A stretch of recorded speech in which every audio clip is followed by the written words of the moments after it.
আসন্ন ত্রয়োদশ জাতীয় সংসদ নির্বাচনকে সামনে রেখে আজ শুক্রবার বিকেলে রাজধানীর মিরপুরের ঢাকা ১৪ আসনে ধানের শীষের পক্ষে এক বিশাল নির্বাচনী প্রচারণা ও গণসংযোগ অনুষ্ঠিত হয়েছে।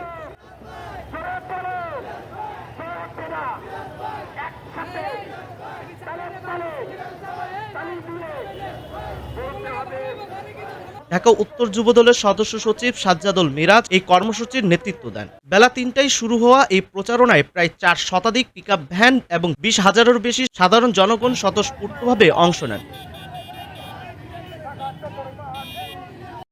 মিরপুরের প্রধান সড়কগুলোতে ধানের শীষের পক্ষে স্লোগান ও ফেস্টুন হাতে হাজার হাজার নেতাকর্মী ও সমর্থকদের উপস্থিতি নির্বাচনী এলাকায় এক ভিন্ন আমেজ তৈরি করে।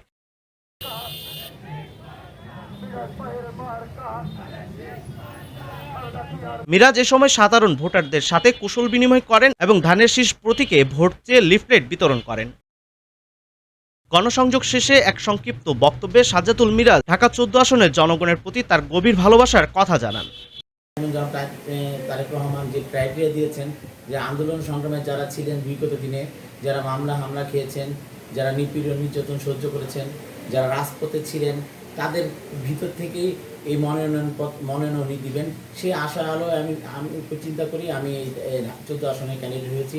আরেকটা যে বিষয়, আপনি যে অনেক ক্যান্ডিডেট বলেছেন যে এখন আমি না পেলে, আমি যেহেতু মহানগর উত্তর যুবদলের সদস্য সচিব, আমার বিএনপি ভারপ্রাপ্ত চেয়ারম্যান, উনি আমার সাংগঠনিক অভিভাবক, ওনার নির্দেশেই আমি সব কিছু সাংগঠনিক কর্মকাণ্ড করে থাকি।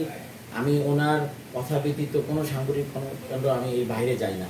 উনি যদি চিন্তা করে যে আমাকে ব্যতীত অন্য কাউকে উনি চুজ করেছেন এবং উনি দায়িত্ব দিবেন ঢাকা ১৪ আসনে, আমি ওনার সাথে থাকবো এবং আমি ওনার সমর্থন জানি। আমি ঢাকা ১৪ আসনে উনি যাকে দেয় তার সাথে আমি থাকবো।